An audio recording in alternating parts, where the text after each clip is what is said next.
In last session, friends, we have seen the derivation of fixed beam, how to approach for the analysis of fixed beams using strain energy principle.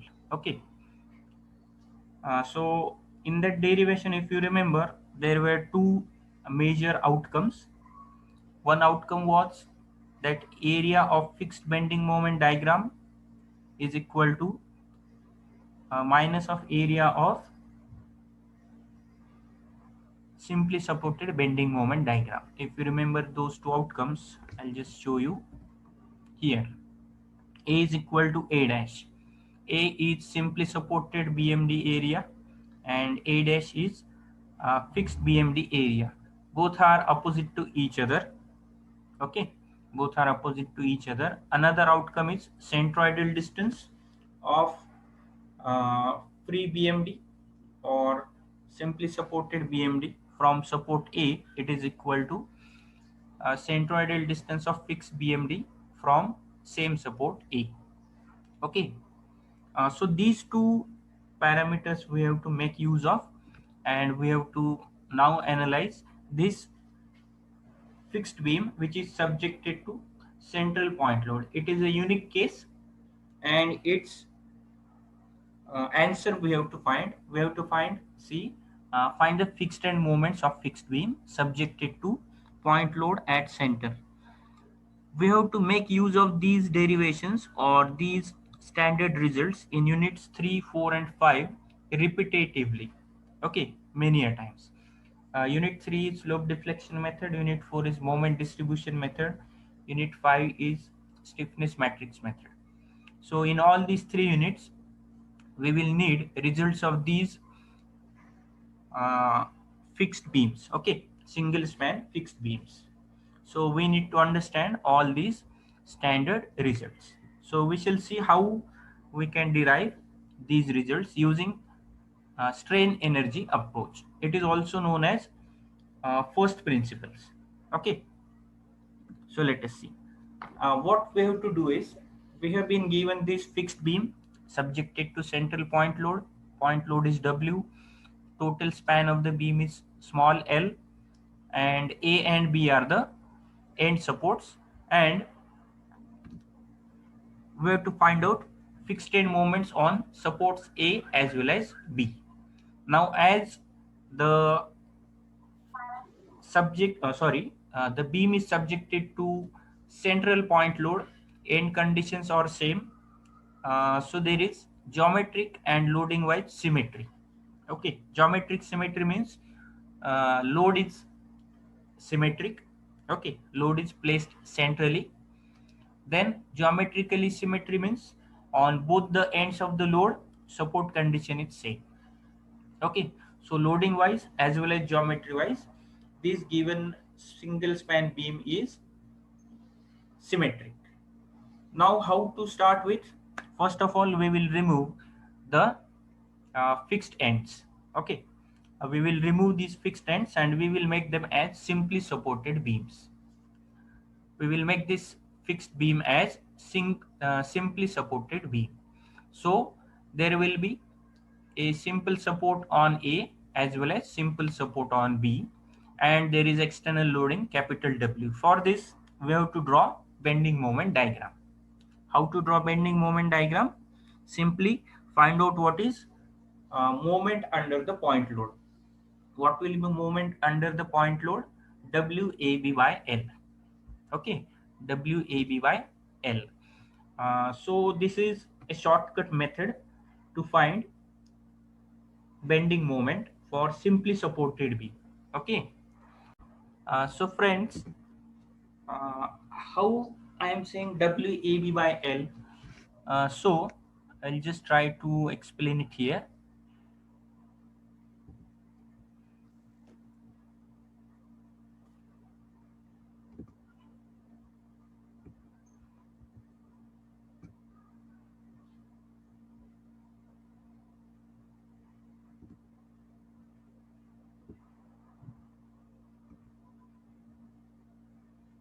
Friends, can you see the diagram?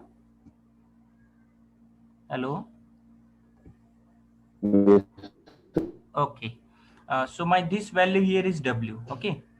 And I want movement under this point load.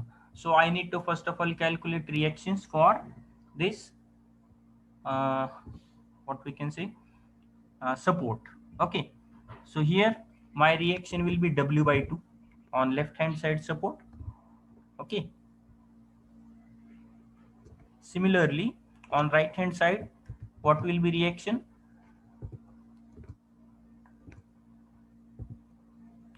It will be same, W by 2. Okay.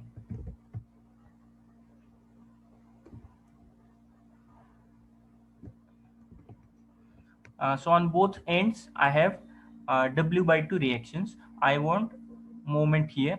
So what I will do, I will take a section here. Okay, I will take a section here. And how much is my this distance? L by 2. I'm sorry. Our horizontal distance from support up to point load is L by 2. Okay. So I am taking moment on left hand side of this section. So what will be that? This is W by 2 into this distance is L by 2. This is L by 2. Correct. So W by 2 into L by 2 is WL by 4. Now, in general, if this load is not symmetric, it means if this distance is small a on left hand side of the point load and on right hand side of the load it is small b, so it is WAB by L, but instead of A and B you can substitute here L by 2. Okay, it is L by 2. So you will get that answer as WL by 4. Okay. So our simply supported BMD value under point load is WL by 4. Now I have to equate this bending moment diagrams area with fixed bending moment diagram. Now in the derivation we have seen that there is one moment on end A and some different moment on end B. So this was here. If you see this diagram here, MA is moment and here is another value of moment MB. These are not equal because we don't know in the derivation if loading is symmetric or not. But in our uh, special case, we know that loading is symmetric. So we can definitely say that fixed end moments on both the ends are equal.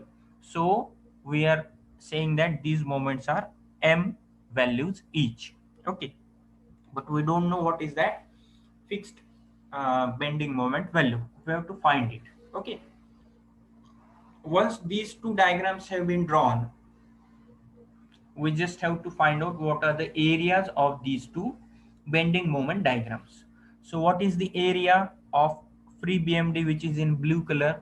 It is half base into height. So half 1 by 2 into height or span of the AB beam is L. So half base into height we will take WL by 4. Okay. So this is area of free bending moment diagram. Is area of fixed bending moment diagram.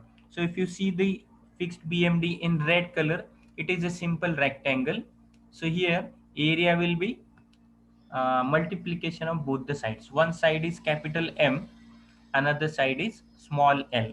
So A dash is area of fixed bending moment diagram. A is area of free bending moment diagram. Equate these two values, you will get moment in terms of our given input. What is the given input? External load and span.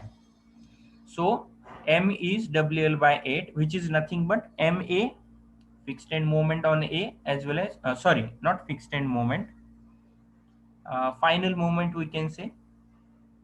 No, it will be fixed end moment on support A as well as support B. Why we are saying there will be movement on supports? Because both the supports are fixed ends, please remember. Okay, so this is how we find out fixed end moments using first principles. So this is a standard result. If a fixed beam is subjected to central point load, fixed end moments will be WL by 8. So one moment will be minus, another will be plus. Why? That I shall explain you. Because if you take a section here,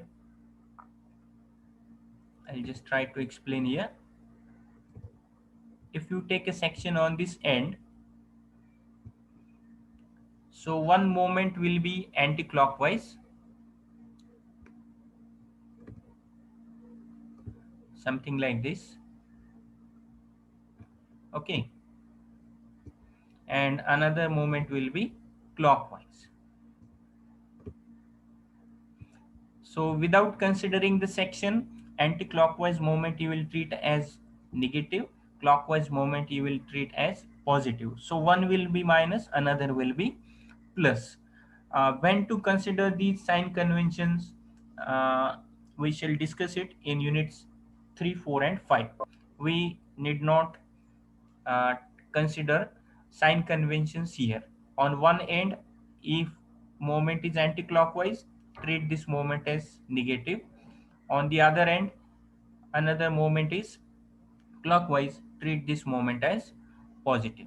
Okay, so this is simple thing and simple derivation because case is very simple. Okay,